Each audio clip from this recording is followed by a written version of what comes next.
We are recording now. And we will start in just a moment. I have two in the queue now.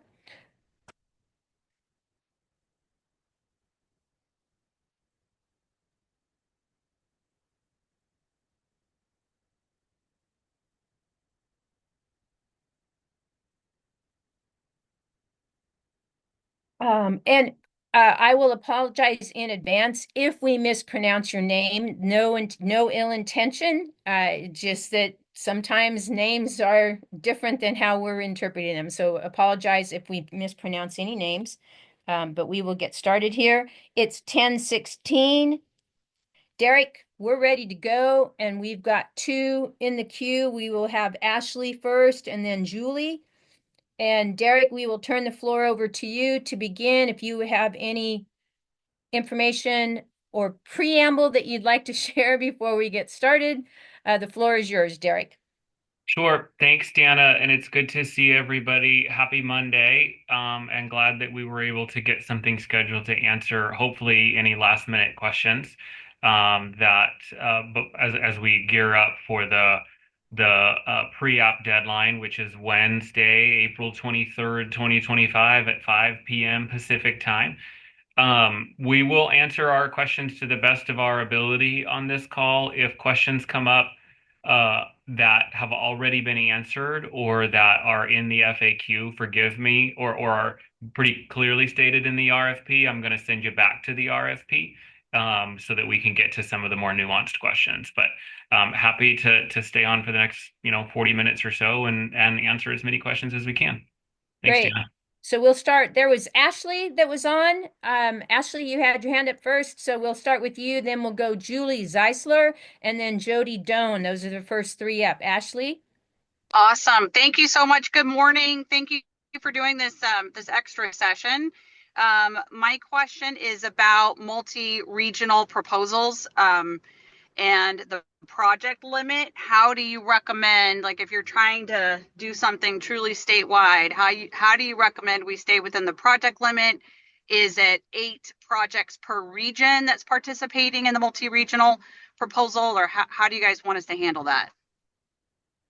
Yeah, the project limit that's referenced in the RFP for as a reminder to everyone, we're allowing or requiring somewhere between 3 and 8 projects be submitted for the single tradable sector uh, uh, uh, coalition that's being developed. We are asking Ashley for no more than 8 projects total in the coalition, and I realize we've gotten a few questions on this. I would say if there are multiple, or if there are more than 8 projects, and there's a clean way to divide the coalition and between two separate coalitions, still tying the investments together in the narratives, I would go that route. We don't have the ability at this point to broaden it out to more than 8 projects. I would say, however, that if there are a great example of a potential opportunity to shrink down the number of projects is like the in the pilot phase, the economic development pilot phase, we awarded the Siskiyou Economic Development Corporation funding for both the construction of the building and program management to start programming the building. Those types of projects can be considered one project, so that's not construction and programming as separate projects. So there are ways, clean, I think, ways for you to tie projects together. If there are like projects in a particular application, using a single fiscal agent and building out a network rather than running multiple projects, that are doing the same thing. But we are sticking with the 8 projects max per regional coalition. Thanks, Okay, just Ashley. no follow-up or no? Sure, Go go ahead, ahead. Ashley. Go ahead. So what that means is for regions that have fewer options for fiscal agents, it puts a strain on those regions. So like if we're trying to get 8 things linked together to be one project, having one lead that can front the money and get and afford to get reimbursed, it becomes a hardship. So I guess I'm hearing you say just divide it up as best as possible and hope that you can find enough fiscal agents to cover different applications. Divide it up as best as possible. I'll also note for folks that when we get to scoring and awarding, we may help bring some coalitions back together that are broader than the 8 number. So, we may have 2 or 3 in the space defense Okay. and satellite sector that get proposed as 8 projects apiece, and we on the back end may bring folks back together as we're Okay. awarding those So projects. maybe don't worry too much about exact project lead right now. Just like kind of there might be some opportunity to reshuffle that if we make it to the next round. Yes, ma'am. Okay, thank you. Yep. Thanks, Ashley. We're going to go to Julie, then Jody, and then we've got Gabe and Kara in the queue. So Julie, you're up. Okay, thank you. I had a couple questions. The first one is about question 6. What is the financing plan for the proposed project cluster? I'm curious to know, if we have 8 projects, do you want to know, do you want it broken out by those 8 projects, and or do you want it just more of like a summation for the whole region for our cluster? I think we're looking for some specifics on the individual projects, Julie, but recognizing that you won't be able to fully do that in 300 words. So I think a little bit of a combination of both, helping us understand what other resources you are drawing down to support the development of these projects overall, and getting those through the pipeline. And if there are specific funds that you have already accessed for specific projects in the portfolio of projects in your coalition, then you should call those out as well. Okay, so I like the way that I was interpreting it was for total capital investment needed. It's like for each project, this is how much they really need to get this project off the ground. And then for B, the funding request, that's how much they're asking for their particular projects. Yeah, and remember, these are ready to go projects. So the way that it could look is something along the lines of this construction project would take $10 million to build fully. We have already gotten $6 million, and we are requesting from the implementation phase $4 million to round out the project. Okay. Okay, got it. Okay. Can I ask a second question? Go for it. Go. If there's one of the projects involves developing a curriculum, and I didn't know if developing a curriculum would count as a catalyst project or an implementation project, and I wanted to better understand how you defined implementation ready. They're saying that it's implementation ready because they're ready to go with developing the curriculum, but I wasn't sure if that would qualify. Yeah, it's a good question, Julie. We've not carried a hard and fast rule on what is ready to go because it means different things for a variety of different projects. For us, the line that we will hold is ready to go means the project must be fully developed, implemented, executed, and completed within a 24-month period of performance. So if a project can justify that they are able to fully pull that off, and getting everything ready to go, then we would consider or could consider it ready to go. I would, for any of the applicants that are considering that particular type of approach, lifting up where you've already piloted this or other projects where you are mirroring the successes of similar projects would be very important, especially if they haven't actually done this work before. Okay, thank you. Yep. Thanks, Julie. Jody, you're up, and then Gabe. I will add, everybody, for the sake of time, for having your questions ready to go, and if possible, consolidating them into a question that can be asked and answered so that everybody has an opportunity to ask questions. So we'll go Jody, Gabe, Kara, you're up, and then Julian in the queue. So Jody. Thank you, Dana. I have 2 questions that I hope are very quick. Number 1, on page 6 of the RFP, it states that applicants must be based in California. Can we clarify, does that mean incorporated in California? Can it entertain organizations that were that were incorporated elsewhere but do have sites and are eligible to operate in the state of California? Can you just clarify the based in California part, please? We're happy to entertain organizations that are incorporated outside of the state so long as they have a solid and pre-existing footprint within the state of California. This isn't an opportunity for someone outside of the state to come into the state new. Beautiful. Thank you very much. And second question is question 7.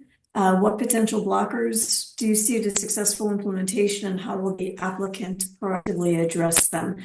Can we clarify there who the applicant would be in that statement? Because the blockers, we can anticipate them as we are, writing the application for this pre-phase, but then the blockers wouldn't actually be mitigated until there is implementation going on. So in terms of the who's responsible to proactively address them, if there's clarification available there. The proactive addressing of the blockers would be the responsibility of both the coalition that's come together to advance these projects as well as the individual proponent of the project. It's more an understanding. We're trying to gain an understanding in that question of, have you thought through all of the potential pitfalls in the development of these projects and in the development of the industry overall? But yes, they're not, those pitfalls may or may not be addressed by the time the full apps are due. They may or may not be addressed by the time the project is done. I think it's trying to get an understanding and an awareness from all of you that you know what the potential pitfalls are and that you are ready to mitigate them if and when appropriate. Jody, Thank you. we're good. We're going to move on. We've got Gabe, then Kara, and then Julian. Ashley, I'm going to hold off on you for just a moment so that any others who have not had an opportunity to ask can do so. So stay in the queue, but hold on for a moment. Gabe, you're up. Yeah, so my question builds on Ashley's question. If a project lead, some projects have multiple component parts with different organizations leading different parts. Our assumption has been that a project lead would be the fiscal sponsor and that they would subaward the component parts to the other parts of that project. Is that necessarily the case, or might there be a scenario in a project where component parts might be directly contracted from the state, thereby relieving the burden off of the project lead? If you went the latter route, Gabe, you'd have to consider them multiple projects within your 8 count limit. We are with total respect to the need to reduce the financial barrier of applicants, full transparency. We're also, given the reduction in funds and the reduction in admin dollars, trying to reduce our own fiscal limitations so that we can provide more TA in the future versus hiring more people to process invoices and cut checks. So if you went the route of one project that was proposed as part of your 3 to 8 projects that had multiple subawards under it, you can consider that one of your 8 limit. If you went the route of breaking it apart, you'd have to consider them separate projects and they'd be scored separately. And so you could theoretically get awarded one and not the other in that space. Okay, thanks. Yep. Thanks, Gabe. Kara, you're up, and then followed by Julian. For those who have not asked any questions yet, please feel free to raise your hand to get in the queue. Kara, you're up. Hi, good morning, Derek and Dana. Thanks for this time. I had a question because we're reaching out and trying to gather our letters of, I guess, confirmation from the conveners that the projects align with the regional plan. And we've gotten some responses from conveners saying that they don't want to endorse any project over others within the region. And we've kind of tried to cite the RFP back to them and let them know this isn't really an endorsement. It's just a confirmation if it aligns with the regional plan or not. Have the conveners gotten guidance on kind of this process and how to respond with requests for letters? Yeah, we've provided the conveners with a few different we've over the course of a few different opportunities provided the conveners with the steps necessary. Send us an email offline, Kara, as to who you're reaching out to, and we can help facilitate.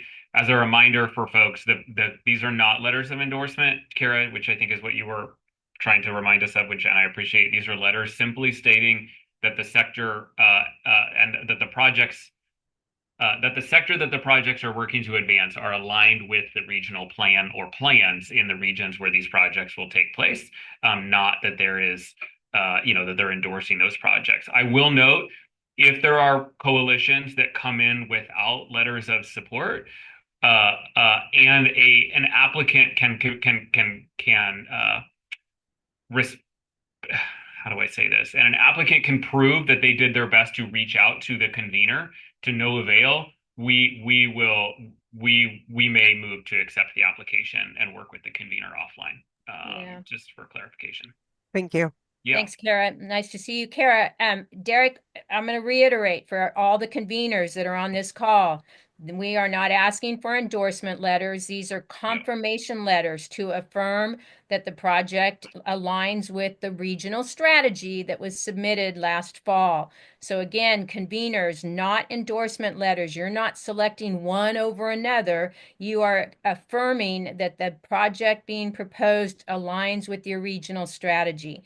And you should communicate that. That should be tracked and communicated. So we're going to go Julian. Ashley, I'm going to back you up for just a moment. We've got Temra and Bonita coming off. Ashley, I still have you in the queue, but Julian, we're coming to you, then Temra, and then Bonita. Two questions. The first one is simple. This needs to be submitted to the Microsoft's form application by Wednesday at 5 o'clock. Yes, Is that sir. correct? Okay. Yeah. Second question is the regional conveners. I'm not fully understanding. Is that pre-approved somebody else, or can I just submit an application? I'm with Mission College. So Julian, if you go into the RFP, there are with the pre-application, there are letters of confirmation that are required as part of your pre-app. So you submit the form and you email us the letter. There are pre-designed and predetermined conveners that have been working to coalesce folks across the 13 regions for the last 3 years. You can find those conveners on jobsfirst.ca.gov and looking through the regional plans that are currently posted. But any region where your project is anticipated to provide support to, of our determined regions, the 13, you need to have letters of confirmation from those conveners. Okay, thank you. Yep. All right, thank you. Temra, we're going to go to you. Bonita, you're in the next, and then Ashley, I've got you right after Bonita. So Temra, you're up. Great. Hello, Tamara Costa, Regenerative Force Solutions in the Bay Area. Thank you for taking the time to answer our questions. This is very helpful. I was under the impression that nonprofits or special districts or the other identified organization types could be the regional conveners, but what about project leads? Can a for-profit be a lead of one of the projects in the cluster? I'm assuming no, but can you verify? Yeah, so a couple of things. Regional conveners is the language that we use for the predetermined folks that have led the planning and catalyst phases. That's correct. Yes, that's not me. Yes. Yeah. That's right. Project leads, while project leads may or may not receive a contract from us, we have for-profit entities are not eligible to be leads or leads for the coalition or leads for any specific application. Any of the cluster projects. Yeah.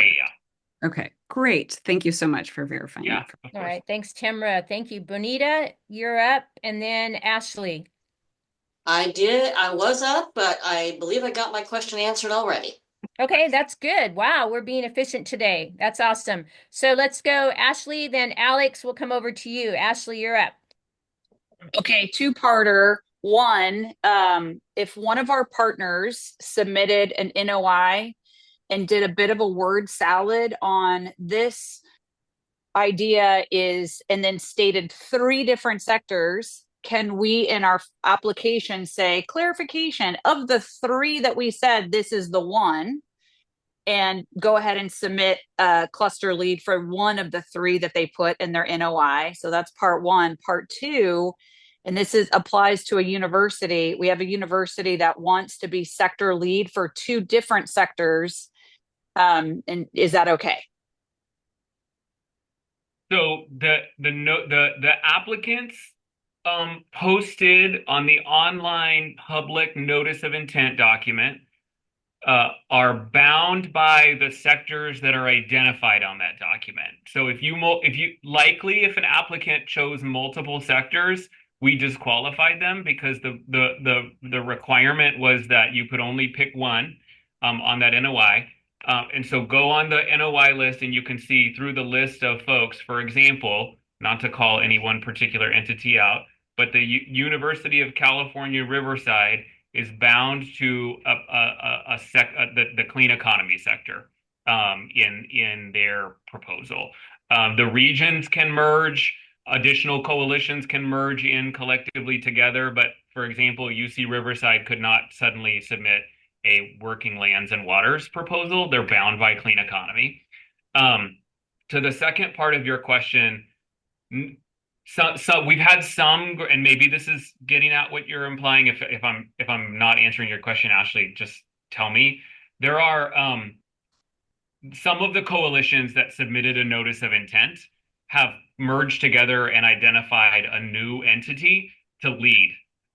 We think that's great, but one of the previous lead applicants needs to submit the pre-application questionnaire still, because we're tracking a process on our side and trying to make sure that new folks don't accidentally slip in on ours. So they can do that. So to your second question, the lead applicant is not guaranteed any money. So if one university wants to submit two separate applications under two coalitions to be like an ecosystem support under the ecosystem support, that's fine. We did not limit.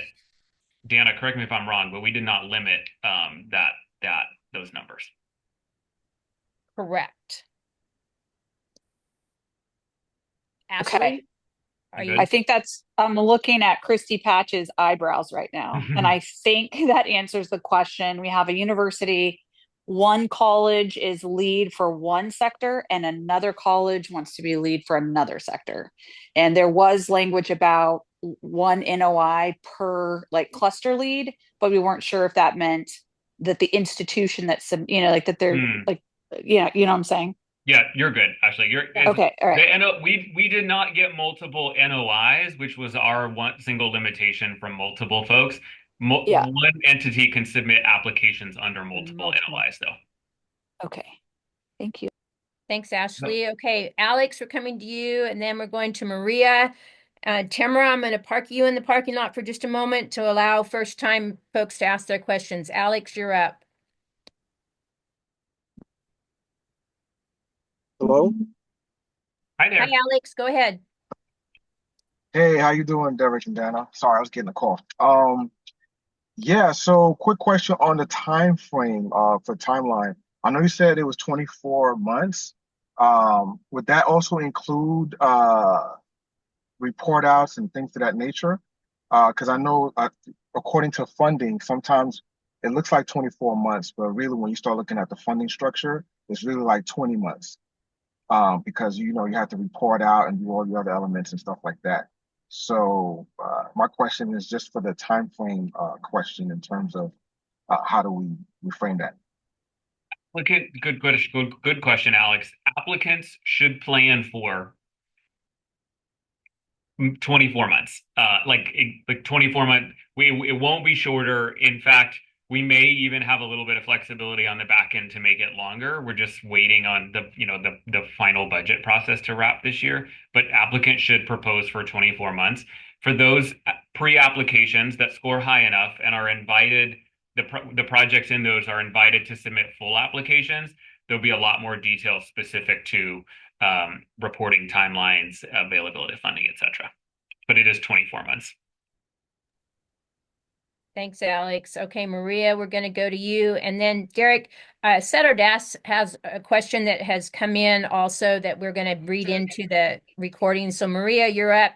And then Setter Das will come to you. Then Tamara will keep you in the parking lot for just a moment. Maria, go ahead. Yes, thank you so much, Dana, and thank you, Derek, for answering our questions. You might have answered this one, but I just want to get 100% confirmation. Can an entity apply under two different lead applicants for two different sectors within the same region? So we wouldn't be the lead, but we would be a partner for two different lead applicants. Is that feasible and possible? Yes. I would highly encourage you not to submit the same project under multiple coalitions, though. Perfect. Thank you. All right. So, Derek, we're going to go over here. We have posted these, and we're going to start with the first one. The grants within this phase will be awarded on a rolling and competitive basis. Can you provide more about the timeline for the awards? Yeah, as the RFP states, there are 2 rounds of funding available. Grants will be scored against both of those on a competitive basis. They're, as the RFP states, it's a 24-month period of performance, and we are anticipating projects will be available to start at some point this fall. Great. We're going to read this into the recording also, Derek, relative to the ownership rights and title to intellectual property developed using these grant funds. Also noted in the RFP, but I'll let you respond. Yeah, thanks, Deanna. So again, as noted in the RFP and as clarified in the errata that was posted a week or so ago, projects, construction-related projects or projects that are taking place on some sort of land, the land needs to be owned or leased prior or by the lead applicant, or, and this is what we clarified in the errata, the applicant needs to have some sort of land tenure agreement signed with the landowner in order to move forward. So if the applicant doesn't own or lease the land currently, and for example was looking to do some training on the land or install some sort of charging infrastructure or anything like that, they need to have a land tenure agreement signed in advance. But that is clarified in the RFP. Right. And then the third question is relative to increasing the word count for describing the projects. Yeah, the word count is 300 words and the word count is not changing. So appreciate the question. And I realize this is really difficult to do. And it is a challenge that we are going to stick by for all of you to stick by the 300 word count. Please know if your cluster is selected to move forward, you will have many more pages to submit information. But the 300 words is for us to wrap our minds around what you all are trying to accomplish in terms of job creation and advancing creation, attraction, and access in a particular tradable sector. It's also a challenge to all of you to make sure that you can cleanly and concisely give an elevator pitch on what you are trying to accomplish. As stated in the RFP, and as will be doubled down in the full application RFP, interviews will be required as part of this work, and our office is working diligently to find other funders and investors that may consider supporting your projects. The elevator pitch is a necessary component to making sure that you can advance and attract funding. So we are sticking by the 300 words. And if you submit more than 300 words, we reserve the right to copy the first 300 and to stop reading mid-sentence if necessary. Thanks, Derek. Timra, we're going to come to you and encouraging anyone who has questions to please raise your hand so that we can get you in the queue. Timra, you're up. Great, thanks. So I have an easy question, a harder one. The first is tradable sector. We're under the BET working lands and water, but subsector bioeconomy. How would you like us to identify ourselves as bioeconomy or working lands and water? Yeah, it's a great question. So we kept folks at the tradable, the macro sector, if you will, on the NOIs. In your pre-apps, you should get as specific as you can and identifying, particularly because just as an example, under working lands and water, ag production is not an eligible sector to be building a cluster around because that's in strengthen. So yeah, thank you for asking the question. Folks should get as specific as they can in terms of what they are trying to accomplish or what tradable sector in the accelerator bet buckets. Great. And then my second question is, we're in process to purchase a sawmill site. We don't own the land. We could acquire the additional funding through a traditional institution and then utilize this funding for CapEx and OpEx. Is that preferred, or is some of this funding could it be leveraged for purchase?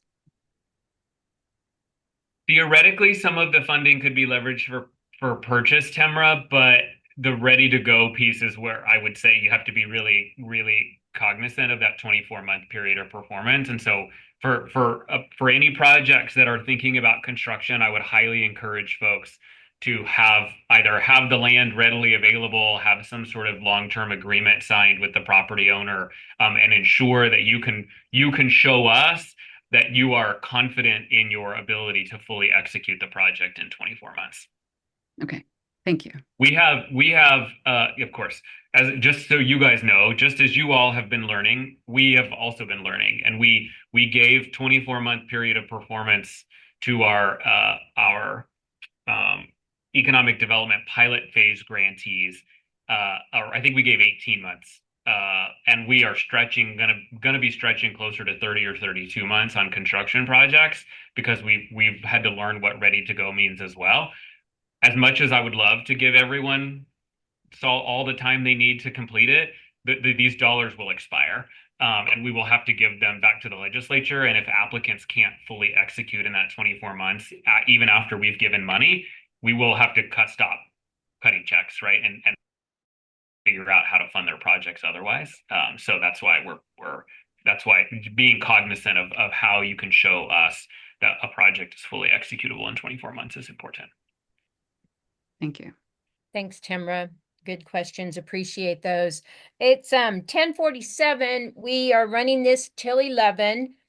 So if you have a question that you came in with that has not been asked or answered, or you did not find your answer using the 2 FAQs that have been previously posted, and or you didn't find your question answered in the RFP, now would be a good time to do so. If you came on with a question that you want to ask, please raise your hand. We're happy to do so. I will remind you that the recording of today's office hours will be posted later on the GO-Biz website where the RFP has been posted, along where the FAQs are also posted and the errata has been posted. There will not be any additional FAQs posted after today's session ends at 11 o'clock. So now there's 12 minutes left in this 45-minute session. If you have questions, now would be the time to get into the queue because we'll be wrapping promptly at 11. Julie, you have your hand raised. Go ahead. Yeah, sorry. I have another question similar to what I asked before for question 8 around timeline. Do you want to see it broken out by project, or do you want more of a general timeline for implementation? So the pre-application is intended to be around the cluster. So start with, this is how long we intend, this is the timeline for advancing these projects with the, and meeting the goals with which this cluster is trying to accomplish. And a very high level overview of, the specific projects and the timelines that they will take would be probably a good idea. Okay, because some of the projects are infrastructure projects, some of them are not infrastructure projects. Clearly the infrastructure projects are going to take longer and may not be completed by the end of the grant period. Which would imply that the project is not ready to go, and so it would make it an ineligible project. Okay, so they have to complete the entire infrastructure project by the end of the 24 months. Yep. Thank you. Yep. That would be the period of performance. Julie, thank you. Chris, you're up, and then Kara will put you right back in the queue. Chris, go ahead. Hi, I think I know the answer to this, but I just want to be sure. So, can there be a project within a project coalition with a lead entity that did not submit a notice of intent? Yeah, 100%, right? Okay. The lead applicants that submitted NOIs submitted effectively on behalf of 3 to 8 other organizations plus in their community. So yes. Yeah, just wanted to clarify. Thanks. Yeah, you're good. Thanks. Okay, Kara, you're up, and then Krista. Yes, just to confirm, so when you're applying for ecosystem support, that would be considered its own standalone project aside from projects that are in either infrastructure, workforce development, or an anchor? Yes, ma'am. Okay, thank you. Yep. And then Krista. Good morning. Thank you. Sorry, you raised an interesting point that I have a question for clarification. You said prior to the execution of the grant agreement, holding ownership to the rights of land or have land tenure permission. So for a project that's doing retrofits on single family homes or multifamily home, multifamily is a little easier, but they're taking intakes on single family homes that may want to be retrofitted with something like solar. Would this mean that by the grant agreement, everybody who's a homeowner, we must have a participation agreement with ahead of that?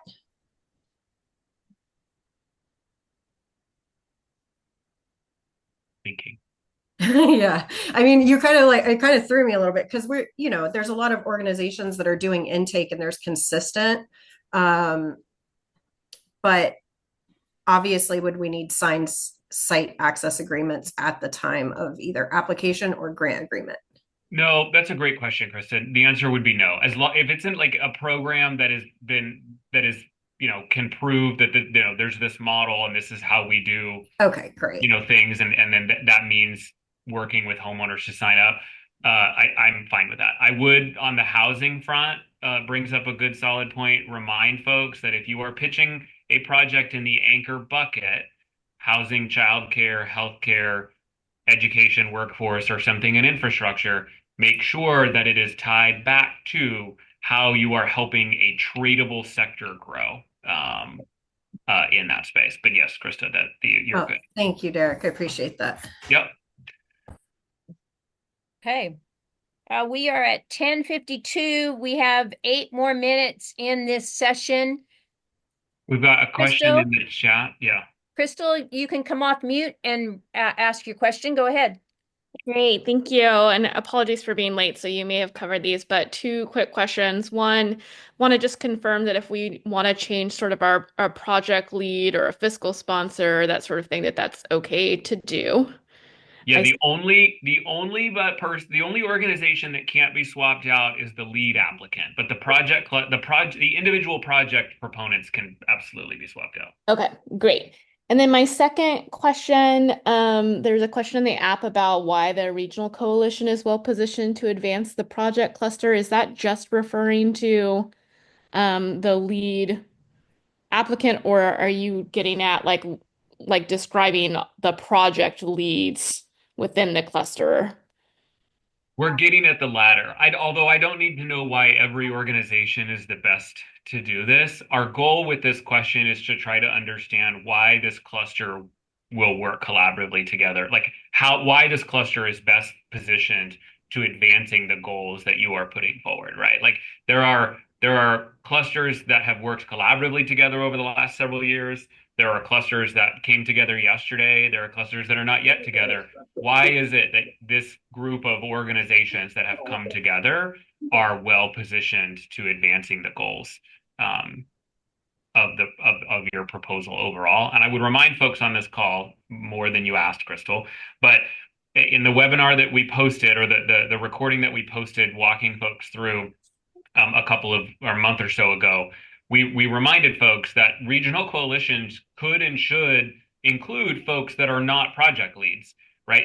For-profit employers can't be project leads, but you should absolutely consider bringing them into your coalition to show that you've got a network of folks around your projects that will help ensure they are successful overall.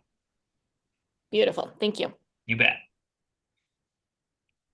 I will point people also over to the chat. If you haven't already bookmarked this, don't forget the location where the RFP is located, the location where the FAQs are posted, and the location where the recording of this session will be posted, all listed over in the chat at this time. Christy, you have your hand up. Yeah, so my question is, and I'll submit it in the chat too, because it's a little long, but my question is whether, so in the RFP, it limits the number of NOIs that a lead entity can submit. So like, for example, if a lead entity submitted a NOI, they could only submit one NOI for example, a high-tech sector. But when I was looking through, it doesn't explicitly limit the number of project clusters that then that lead entity could then submit in the pre-application questionnaire. So that lead entity, so my question is, could that lead entity that submitted that NOI under high tech then submit two different high tech clusters in the pre-application questionnaire?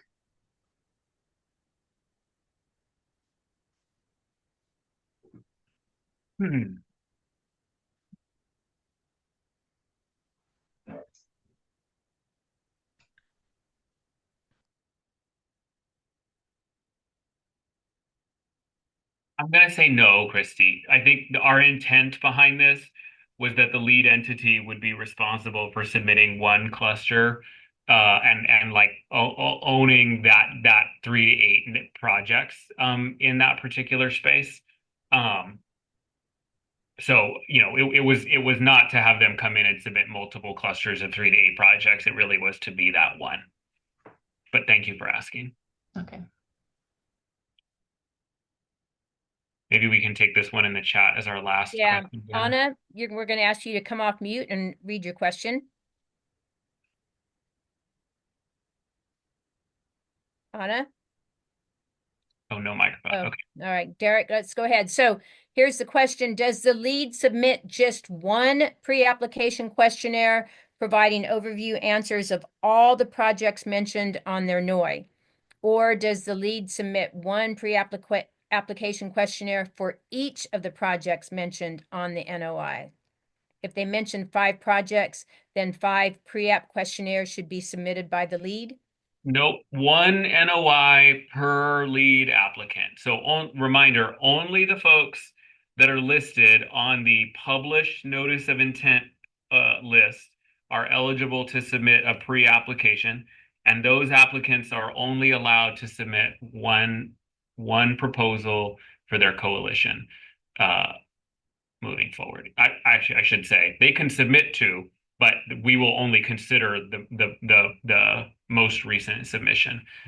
So if you make a mistake, you can submit again, but we will only consider the most recent submission. So it should just be one per application.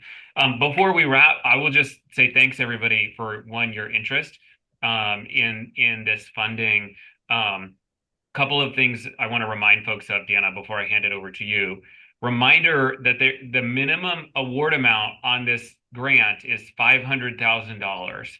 There is no maximum award amount, and that's on purpose. While we don't have an endless amount of money, our office and the California Jobs First Council are working really diligently to find other state, public, private, nonprofit, philanthropic, venture capital investors that can come alongside of us and co-invest in your projects if you so choose to take that investment.